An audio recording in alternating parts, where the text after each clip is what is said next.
Você vai ouvir agora Evangelho e Vida, um programa que trata das máximas morais do Cristo à luz do pensamento espírita.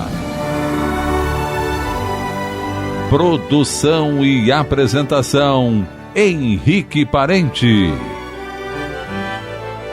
Amigo ouvinte, que alegria poder retornar aqui aos microfones da Rádio Rio de Janeiro, e este é o programa Evangelho e Vida, e eu me chamo Henrique Parente, que mais uma vez, iniciando esse ano de 2023, aqui nos encontramos para refletir sobre esses ensinamentos que dão para nós, né, uma noção mais aperfeiçoada dos objetivos da vida, dessa vida que nos envolve, que nos tem assim como uma pérola, como uma pedra preciosa, mas não no sentido humano, material, mas aquele tesouro que se encontra em nossos corações.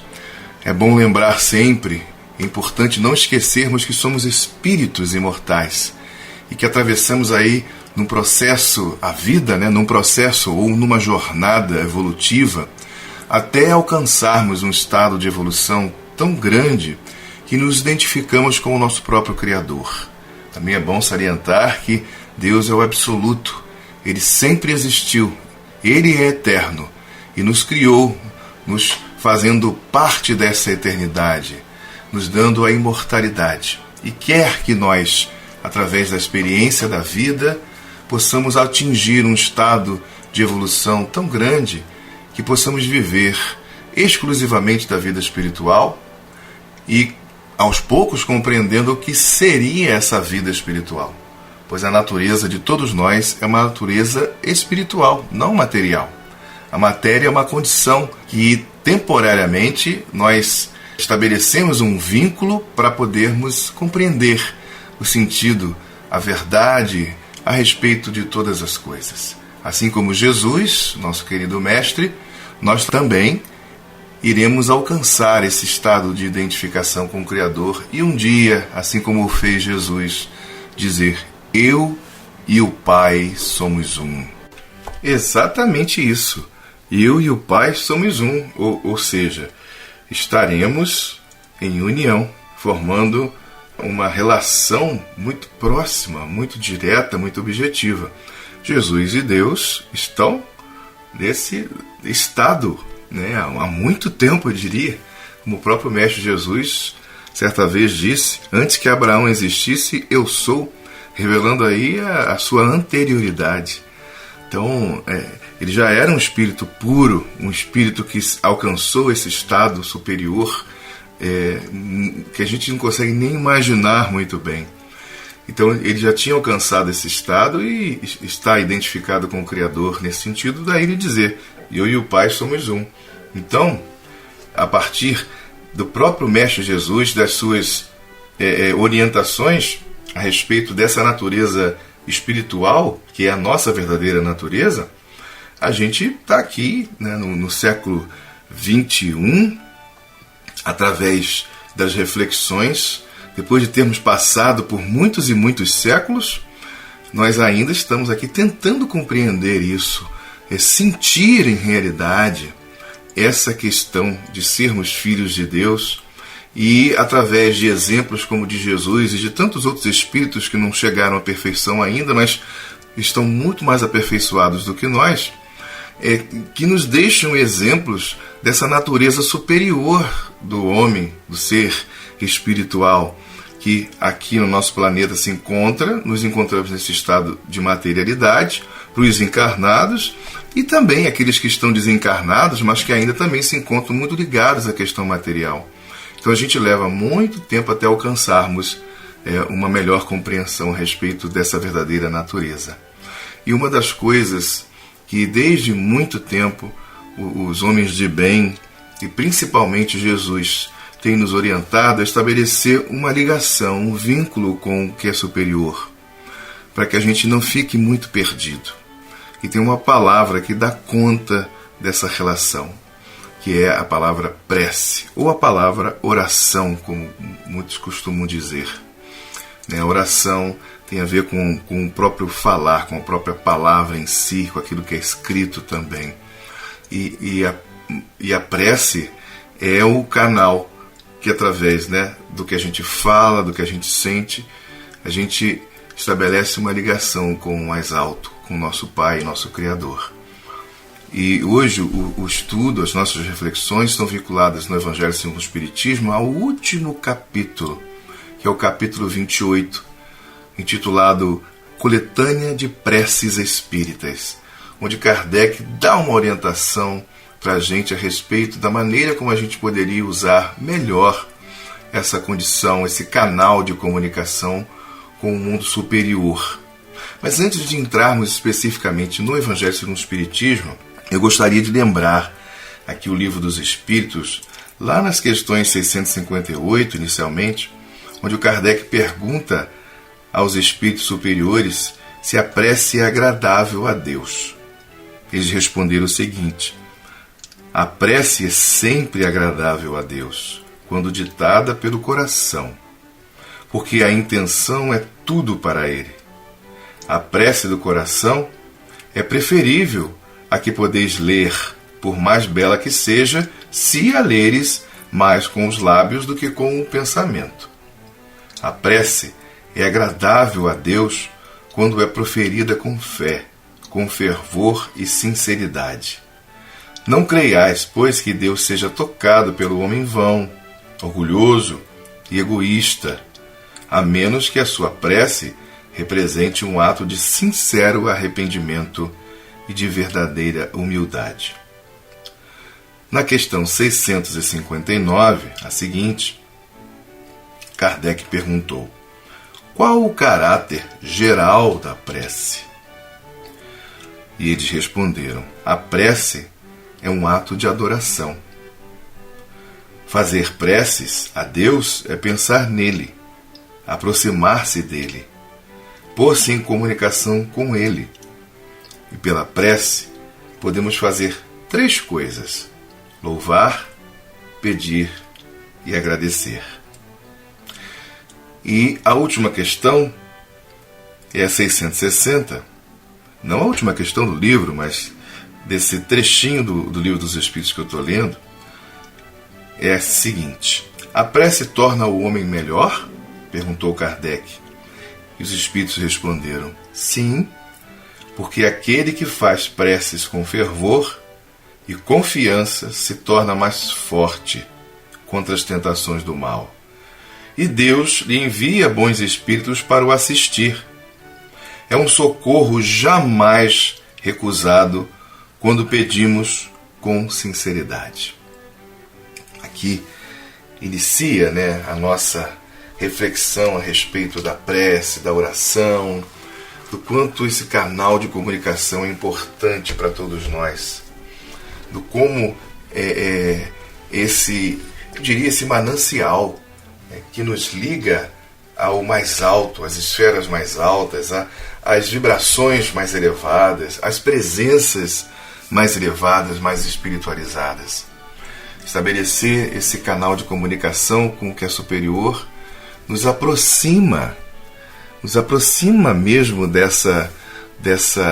desse grupo que superou a evolução em que a gente se encontra aqui no planeta Terra.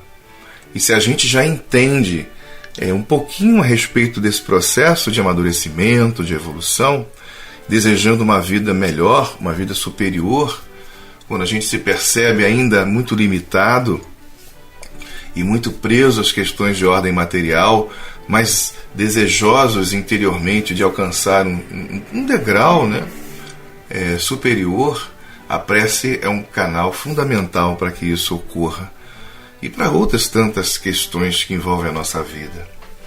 E indo lá para o Evangelho segundo o Espiritismo, no capítulo 28, como dissemos ainda há pouco, Coletânea de Preces Espíritas, Kardec ele constrói um preâmbulo que eu vou ler alguns trechos, porque é longo, para que a gente entenda exatamente essa dinâmica e como Kardec e os espíritos superiores, que no caso Kardec representa esses espíritos superiores aqui na Terra, era um deles encarnado, Então, Kardec ele nos orienta a respeito da relação do homem com esse veículo de tamanha importância que é a prece.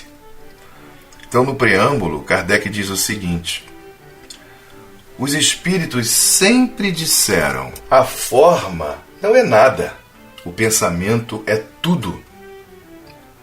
Faça a cada qual a prece de acordo com as suas convicções e da maneira que mais lhe agrade, pois um bom pensamento vale mais do que numerosas palavras que não tocam o coração. Olha que frase lapidar, fundamental, para que a gente perceba, né, o caminho que devemos trilhar para podermos fazer, através da prece, um contato realmente com o canal superior.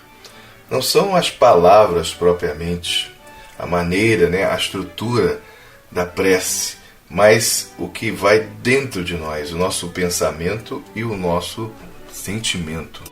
Os espíritos não prescrevem nenhuma fórmula absoluta de preces, e quando nos dão alguma, é para orientar as nossas ideias e, sobretudo, para chamar a nossa atenção sobre certos princípios da doutrina espírita, ou ainda com o fim de ajudar as pessoas que sentem dificuldades em exprimir suas ideias, pois estas não consideram haver realmente orado se não formularam bem os seus pensamentos. E aí a gente, né, vê um sentido muito objetivo do auxílio, né, dos espíritos em relação a essa proposta. Existem pessoas que têm dificuldades de construir por si mesmas palavras e às vezes não consideram o que fazem algo bom, né, que lhes satisfaça, para que estabeleçam em seus sentimentos uma relação com o canal superior. E aí, nesse sentido, sim, as preces que existem, escritas, elas têm um grande objetivo, uma grande função na vida das pessoas. Então não são necessariamente só palavras. Ninguém aqui está estabelecendo, né, um sentido crítico, dizendo que as palavras que já são escritas, que as pessoas leem, não têm valor. Não é isso. Não é isso que estamos afirmando. Apenas pela orientação deles que, em tese, valeria mais a pessoa tirar de si mesmo o conteúdo com sinceridade, com fervor, para que esse canal se estabeleça, essa ligação.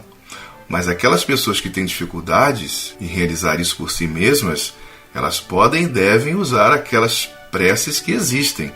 A única questão é que as preces escolhidas pelas pessoas que têm dificuldade, as palavras que são lidas, elas precisam tocar o coração dessas pessoas. Não pode ser algo somente que sai da boca. Então, aquelas palavras têm que expressar o que elas gostariam de dizer. Aí sim, elas passam verdadeiramente a ter valor. A finalidade da prece, continuando aqui os espíritos, ou na verdade Allan Kardec, né? A finalidade da prece é elevar nossa alma a Deus.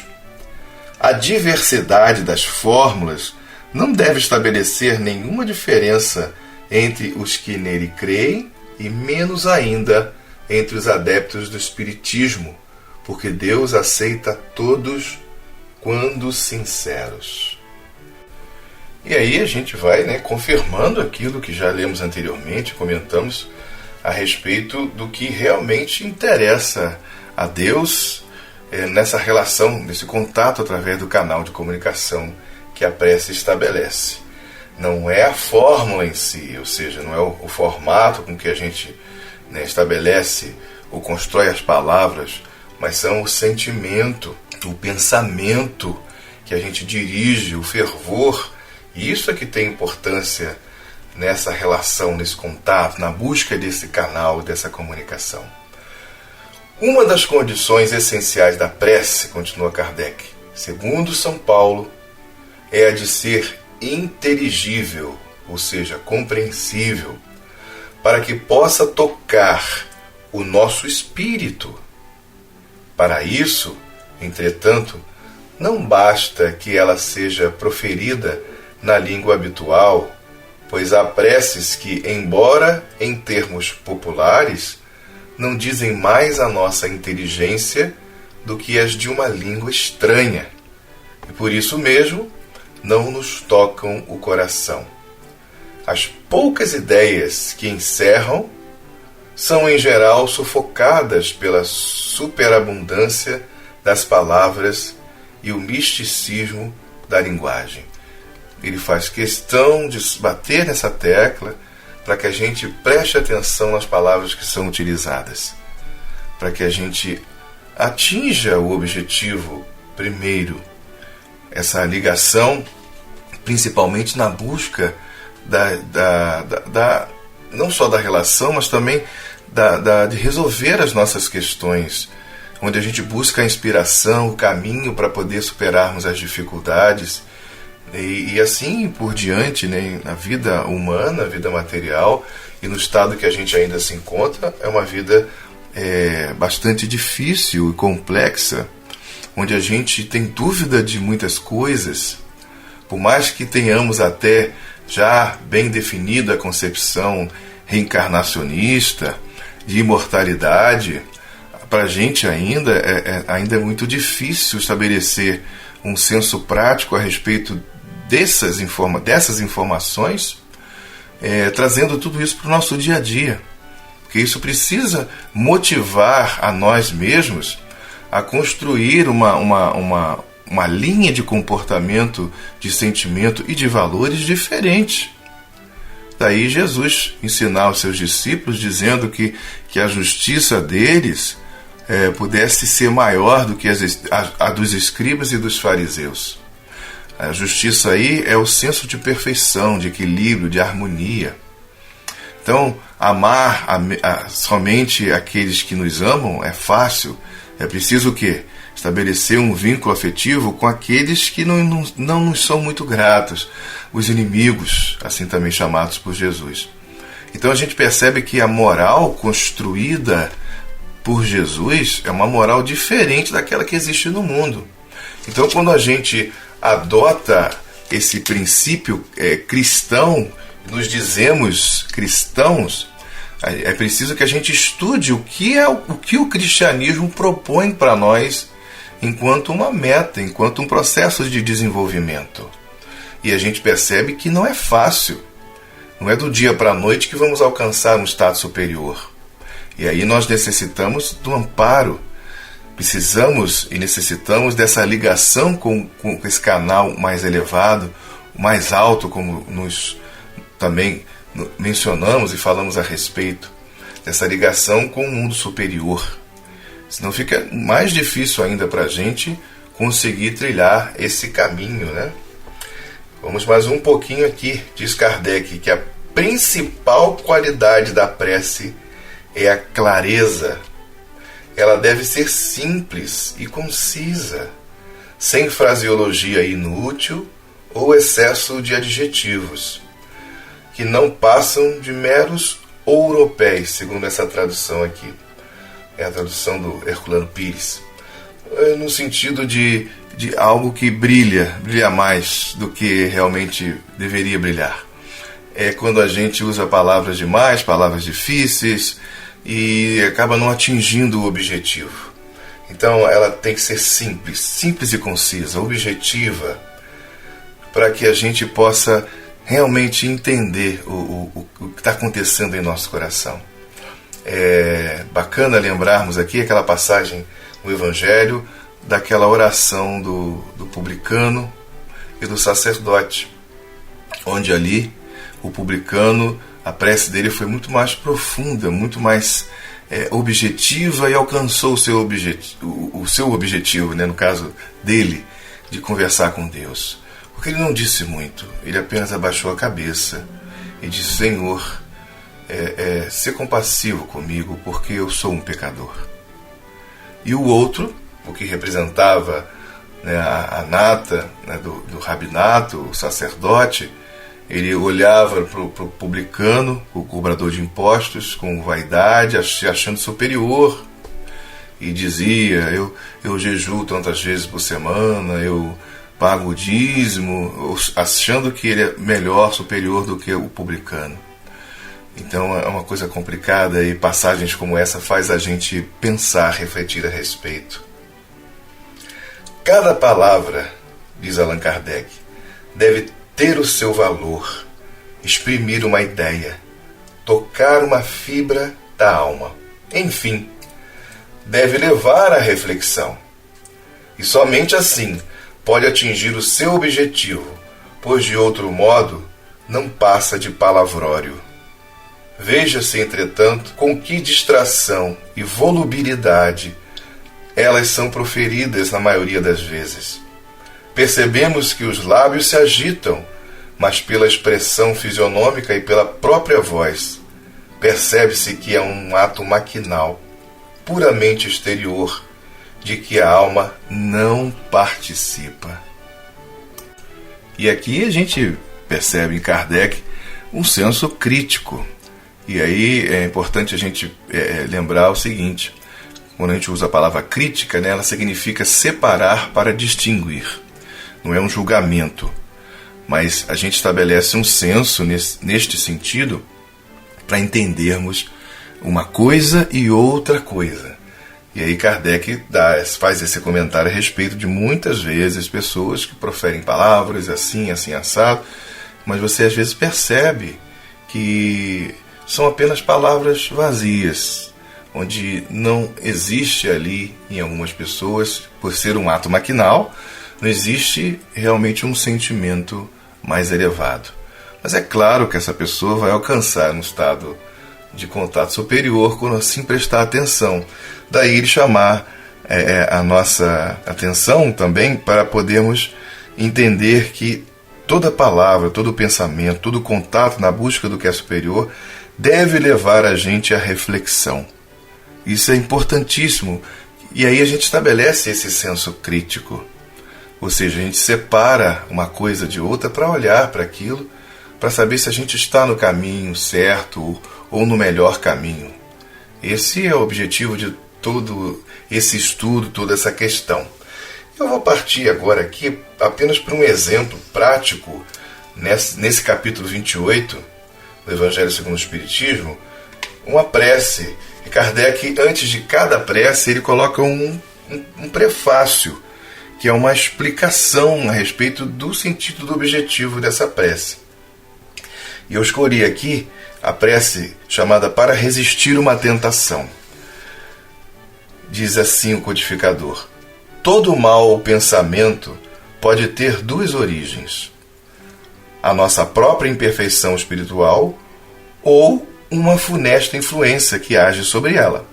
Neste último caso, temos a indicação de uma fraqueza que nos expõe a essas influências e, portanto, de que a nossa alma é imperfeita. Dessa maneira, aquele que falir não poderá desculpar-se com a simples influência de um espírito estranho, desde que esse espírito não poderia levá-lo ao mal, se o encontrasse inacessível à sedução. E aí a gente percebe, né, a explicação de Kardec a respeito desse sentido maior.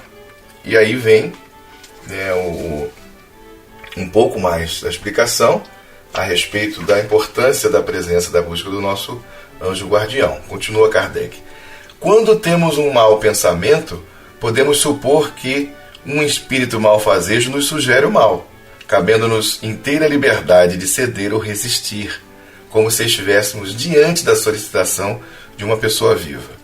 Devemos ao mesmo tempo imaginar o nosso anjo guardião ou espírito protetor, que por sua vez combate em nós essa influência má, esperando com ansiedade a decisão que vamos tomar.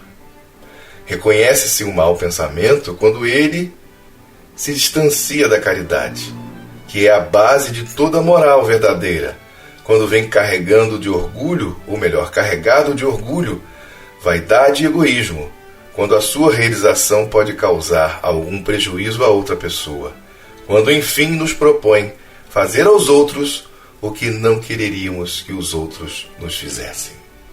E aqui é o prefácio. E aí a prece, ela é curta e muito objetiva, que Kardec propõe para todos nós. Deus Todo-Poderoso, Não me deixeis sucumbir à tentação de cair no erro. Espíritos benevolentes que me protegeis, desviai de mim este mau pensamento e dai-me a força de resistir à sugestão do mal. Se eu sucumbir, merecerei a expiação da minha falta nesta mesma existência e em outra, porque sou livre para escolher. E aqui a gente percebe, né, a concisão, a objetividade, a simplicidade, a humildade através das palavras, em que a gente se coloca, né, ou se fôssemos fazer prece como essa aqui que eu acabei de ler, nós nos colocamos diante das vistas de Deus, porque Ele vê tudo. Como o Velho Testamento já dizia, Deus sonda os rins, ou seja, Ele penetra o profundo da alma, o nosso interior. Então a gente não deve ter a tola ilusão de que vamos enganar a Deus e dizendo qualquer coisa. É preciso ser sincero, é preciso ser simples, objetivo e ser humilde, e reconhecer as nossas dificuldades e a luta que temos que empreender. Daí a necessidade de estudarmos, por exemplo, capítulos como esse que muitas vezes as pessoas passam, né? Não estudam, não refletem a respeito. Não é uma coletânea de preces espíritas como se fossem fórmulas, mas é uma orientação para que a gente aperfeiçoe a nossa relação através da prece, através da oração com o canal superior. E aqui eu me despeço de vocês, querido amigo ouvinte, e agradeço pela oportunidade mais uma vez, iniciando aí esse ano de 2023, que possamos estar sempre falando a respeito desses assuntos tão importantes para todos nós. Muita paz a todos. A Rádio Rio de Janeiro apresentou o programa Evangelho e Vida.